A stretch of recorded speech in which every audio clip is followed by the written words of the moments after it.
Estamos de volta com Frente a Frente, que hoje recebe o professor William Mendes, ele que é presidente do Sindicato dos Professores Contratados da Rede Pública de Alagoas. Professor, em relação à contratação específica dos monitores, essa contratação ela está preconizada pela LDB, a Lei de Diretrizes e Bases da Educação? Na verdade, não, né? Esse processo da contratação, inclusive, você tem vários contratos. Em algumas cidades, você tem um contrato feito, né? No município, no caso, com carteira assinada. No estado, você não tem carteira assinada. Não tem vamos dizer assim, eu sempre digo o seguinte, nós somos contratados numa zona desconhecida, porque nós não pode ser regida nem pelo processo do efetivo e nem pelo processo da CLT. Então, nós somos contratados de acordo com o que o prefeito, o secretário, o governador decidir. Você vai observar, alguns recebem férias, outros não. Alguns recebem o recesso, outros não. Alguns, quando tem paralisação, recebe, outros não. Então, na verdade, é um processo em que a LDB, né, ela não rege esse processo porque entende que é um processo passageiro. Né? Vamos supor, de repente, o professor se aposentou no mês de setembro. Então, você contrata alguém para trabalhar, o professor para contratar para trabalhar setembro, outubro, novembro, dezembro, terminou o ano letivo, deveria, teoricamente, existir um concurso para preencher aquelas vagas. Né? E nesse contexto não existe. Então, na verdade, a LDB não fala sobre essa questão da contratação por muito tempo. 15 anos, por exemplo. E também não diz os seus direitos e seus deveres. Né? Pois é, essa fragilidade no estabelecimento de direitos e deveres, como a gente pode situar aqui a realidade de Alagoas? Na verdade, é bem simples, né? Primeiro bem simples não, bem claro, infelizmente é muito complicada. Complexa a situação. Muito complexa mesmo. Nós não temos acesso aos contratos, os contratos eles não têm um padrão especificamente, certo? Eles não atendem a nenhuma dessas regras que existe do trabalho, tipo, se eu estou trabalhando em uma empresa e eu vou ser demitido, eu vou ter um aviso prévio, eu vou ter um segundo desemprego, né? E aí nós temos professores que estão há 15 anos trabalhando, que se hoje ele sair, ele não recebe um centavo de indenização, ele não vai ter um preparo. Então, assim, muitas vezes você trabalhar no comércio, você tem aquele segundo desemprego, FGTS, né? Então, assim, existe o processo do recolhimento do INSS, né? Que inclusive no governo anterior foi descontado, mas só era repassado quando os professores iam até a secretaria, reivindicar e etc. Então, nós temos muitos professores que estão aí há 10, 12 anos trabalhando, com seu desconto de 11% no seu salário e que não foram repassados esses descontos. Né? Isso ocorreu bastante no governo no secretário, né, Adriano Soares, né, que inclusive é advogado, né, deveria saber que, se eu não estiver enganado, isso se intitula a questão de apropriação indevida, não é isso? Então, na verdade, é algo que nós precisávamos, desse sindicato para lutar por isso. Então, uma das pautas que nós temos também é essa questão do depósito retroativo, que eu não sei se o governo Renan atual tem esse dinheiro em caixa para ser feito isso, se foi descontado e guardado em caixa, ou se foi destinado, né, remanejado de forma errada para outros gastos. Na questão salarial, qual é a disparidade, se há, entre a remuneração que é feita ao professor efetivo e ao professor monitor? Hoje em dia existe como eu tinha falado antes, nós saímos de 11,16 a hora-aula para R$15. Então é um aumento, né, claro, de 30%, mais de 30%. Né?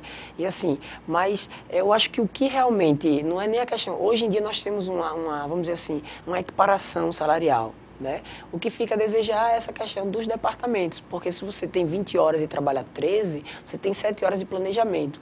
Mas se você pega 60 horas trabalhando, você vai ter aí 3 mil, quase 4 mil reais de salário, mas o efetivo ele ganha aproximadamente isso, mas ele ainda tem a questão de, a cada 5 anos, se eu não estiver enganado, 3 anos, você tem mudança de letra. Né? Então, aumenta o seu salário, 1%, 2%. Então, assim, isso acaba ajudando. Outra coisa é a qualificação.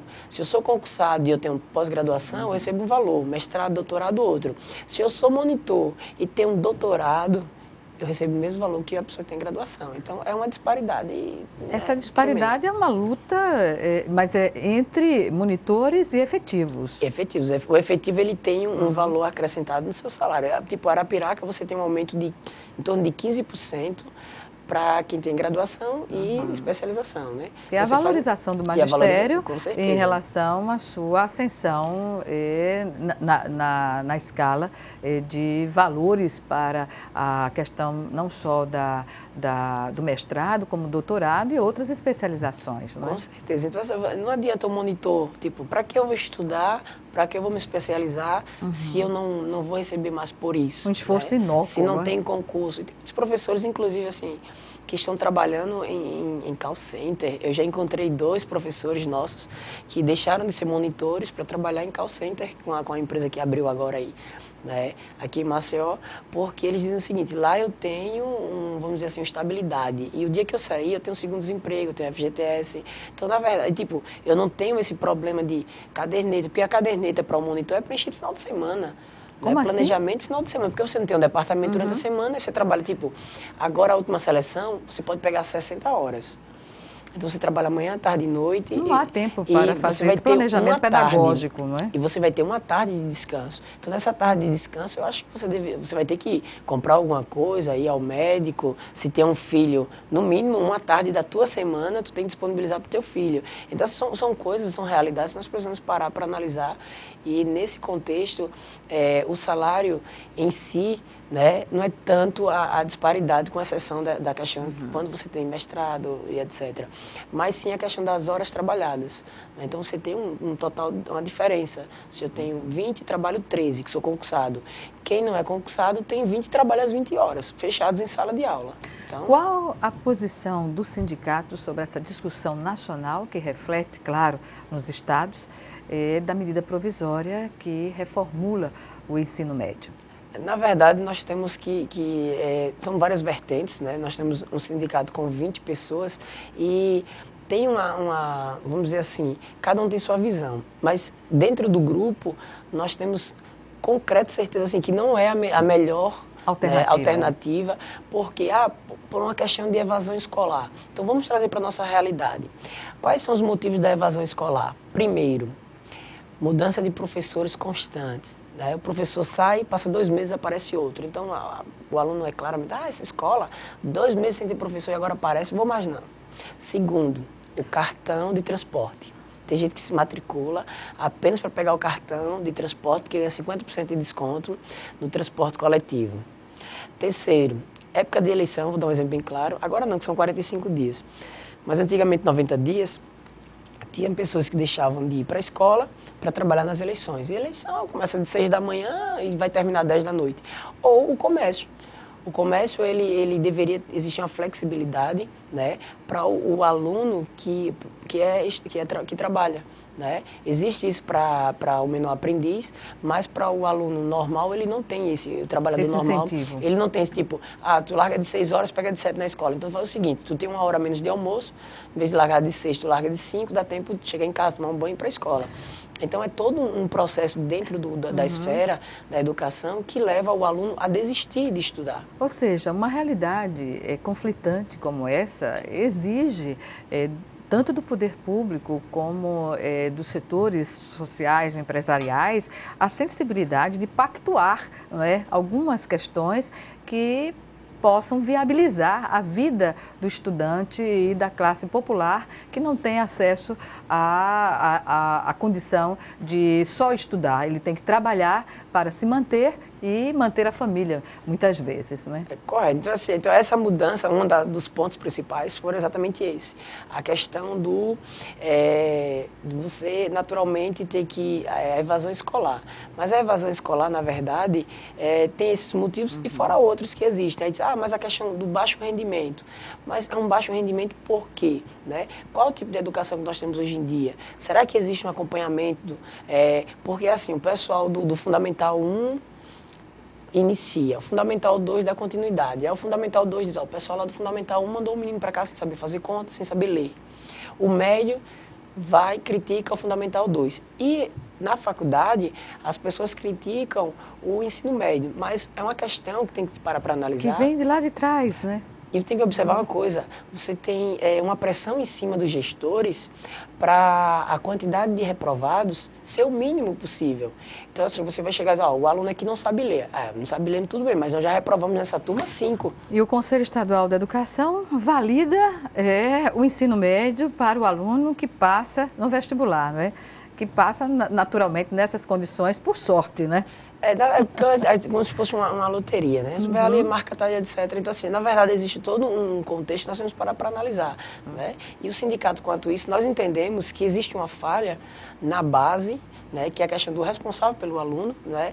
E também uma instituição chamada Conselho Tutelar. Nós não temos o Conselho Tutelar na escola. Acompanhando de perto. Acompanhando. O funcionamento da unidade escolar. Para analisar, o Conselho Tutelar, ele está ali para garantir os direitos da criança e do adolescente, não para penalizar. Então, assim, eu vejo muitas pessoas... penalizar, professor? Porque tem pessoas que dizem o seguinte, vai chamar o Conselho Tutelar para mim? Não, pelo amor de Deus. Não, mas se o Conselho Tutelar for na escola, ele vai te proteger. Ele vai procurar saber por que você está faltando. Algo que eu acho super interessante é tipo, se eu tenho uma família que não tem como prover alimentos para os filhos, o Conselho Tutelar tem meios de conseguir um curso, colocar aquele pai ou a tia e etc. no mercado de trabalho, não é em pró do pai, é em pró da criança, porque a lei é bem clara. Prioridade manter a criança no seio da família. Então, assim, naturalmente, existem políticas públicas que na lei existem, mas na prática não são cumpridas. Então, o Conselho Tutelar deveria estar indo às escolas, né, pregando nosso Estatuto da Criança e do Adolescente, né, a Lei lá 8.069, que diz exatamente isso, né, prioridade para as crianças. Não é proteger os menores infratores, é proteger a criança e o adolescente. Você chega num bairro, sei lá, do Clima Bom, você não tem uma área de lazer. Você chega no Santos Dumont, você não tem uma área de lazer. Então, na verdade, o que falta são praças, são áreas de lazer e um apoio para a educação, para que exatamente permaneça na educação os nossos jovens. Pois é uma questão que está como prioridade colocar numa entidade que se chama Conselho Estadual de Educação, não é? É o conselho que pode fazer também essa fiscalização sobre o funcionamento das escolas. Isso que o senhor acaba de falar é fundamental. O Conselho Tutelar não pode ter uma postura meramente punitiva ou passar essa ideia para a comunidade escolar no ambiente da escola, mas está lá permanentemente verificando o funcionamento dessas situações, não é? Na verdade, como eu coloquei antes, o Conselho ele não pune, ele garante os direitos, sei lá, garante os direitos da criança e do adolescente. Mas a sociedade tem uma visão totalmente errada, porque existe essa comunicação, né, entre o Conselho Tutelar e a comunidade. Então, isso é o que falta, na verdade. Então, essa reforma é uma reforma que automaticamente ela vem de forma errada, né, que nós precisamos parar para analisar com mais carinho. Pois bem. Professor, nós vamos chamar agora o nosso segundo intervalo e o Frente a Frente volta em 1 minuto. Até já.